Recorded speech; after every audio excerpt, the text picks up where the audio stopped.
नमस्कार दोस्तों, इस वीडियो में हम साइंस से संबंधित कुछ महत्वपूर्ण प्रश्न पढ़ेंगे। तो आइए वीडियो को शुरू करते हैं।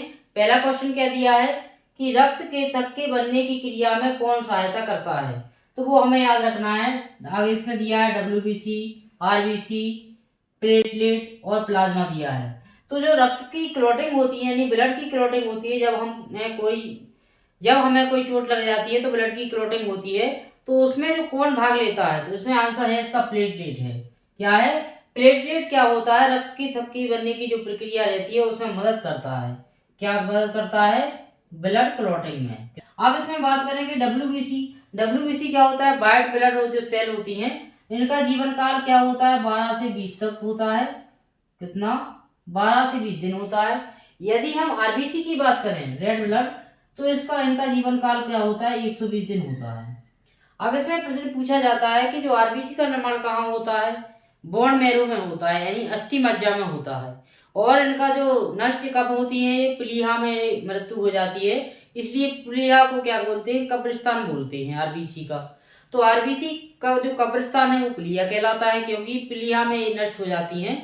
और अस्थि मज्जा यानी कि बोन मैरो में ये क्या होता है? इनका निर्माण होता है आरबीसी का। क्योंकि आरबीसी में क्या प्रोटीन रहती है, तो आरबीसी में यदि आरबीसी की कमी हो जाती है तो एनीमिया रोग हो जाता है, यानी खून की कमी हो जाती है। और ऐसा भी नहीं है कि आरबीसी की संख्या बढ़ जाती है तो कोई समस्या नहीं होती है।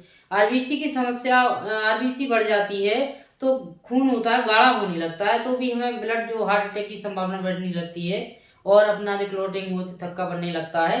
तो ऐसे हमें याद रखना है कि आरबीसी का जीवन काल 120 दिन होता है और डब्ल्यूबीसी का जीवन काल होता है 12 से 20 दिन होता है। और प्लेटलेट क्या होता है? ब्लड क्लॉटिंग में हेल्प करता है। अगला क्वेश्चन दिया है कि इंसुलिन कौन सी ग्रंथि से निकलता है? इंसुलिन एक हार्मोन होता है जो अग्नाशय ग्रंथि से निकलता है। किससे? अग्नाशय ग्रंथि से निकलता है। किससे? अग्नाशय ग्रंथि से, यानी कि पेंक्रियास से। इसे क्या बोलते हैं? मिक्स ग्लैंड बोलते हैं, मतलब मिश्रित ग्रंथि बोलते हैं अग्नाशय को। वहां से इंसुलिन हार्मोन निकलता है। अब हम आपको बता दें कि इंसुलिन की कमी से व्यक्ति में कौन सा रोग होता है? मधुमेह हो जाता है, जिसको हम शुगर की बीमारी बोलते हैं या डायबिटीज भी कह सकते हैं। जब हमें कमी हो जाती है तो जो डॉक्टर होते हैं वो इंसुलिन का इंजेक्शन देते हैं, यानी कि बाहर से इंसुलिन जो हार्मोन होता है उसको एक्टिवेट किया जाता है। इस प्रकार से हमें याद रखना है। किस अंग को रसायनों का कारखाना कहते हैं? मतलब रासायनिक कारखाना किसे कहते हैं? तो हमें हृदय दिया है, फेफड़े दिए हैं, यकृत दिया है, वृक्क दिया है। तो हम आपको बता दें जो यकृत होता है वो क्या है? केमिकल फैक्ट्री है। केमिकल फैक्ट्री यानी कि रसायनों का कारखाना क्या कहलाता है? लिवर कहलाता है। तो इस प्रकार से आपको याद रखना है। अगला क्वेश्चन दिया है कि खून का पीएच मान कितना होता है?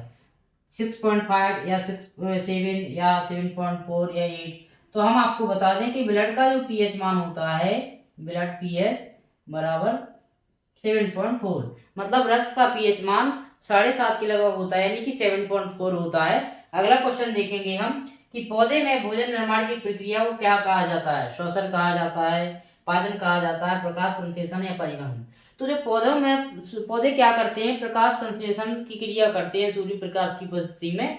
तो इस प्रक्रिया को हम प्रकाश संश्लेषण कहते हैं। मतलब पौधे भोजन अपना स्वयं बनाते हैं, ये स्वयंपोषी होते हैं, क्योंकि इनमें क्या होता है कि पत्तियों पर स्टोमेटा होते हैं। सूर्य के प्रकाश की उपस्थिति में ये क्रिया करते हैं और क्या बनाते हैं? भोजन बनाते हैं। तो इसमें जो प्रकाश संश्लेषण क्रिया होती है उसके द्वारा ये क्या करते हैं? फूड को जनरेट करते हैं या भोजन निर्माण करते हैं।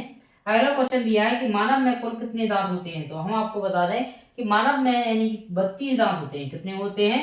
32 दांत होते हैं। लेकिन ये कब होते हैं? एडल्ट में होते हैं। यदि हम दूध के दांत की बात करें, दूध के दांत की संख्या की बात करें तो ये कौन से होते हैं? 20 होते हैं। यानी कि मानव में जो दूध के दांत होते हैं वो 20 होते हैं और वयस्क अवस्था आ जाती है तो 32 हो जाते हैं।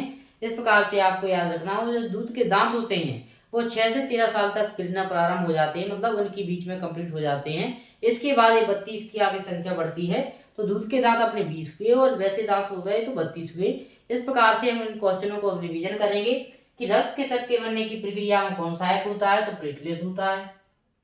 आरबीसी का जीवन काल 120 दिन होता है, डब्ल्यूबीसी का 20 दिन होता है केवल।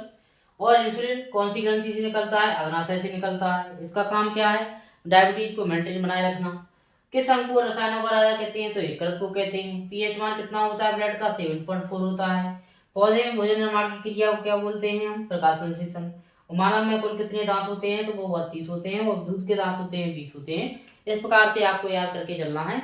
यदि आपको हमारे वीडियो अच्छे लगते हैं तो आप कमेंट करें, शेयर करें और चैनल को सब्सक्राइब करें। Thank you for watching. बहुत बहुत धन्यवाद।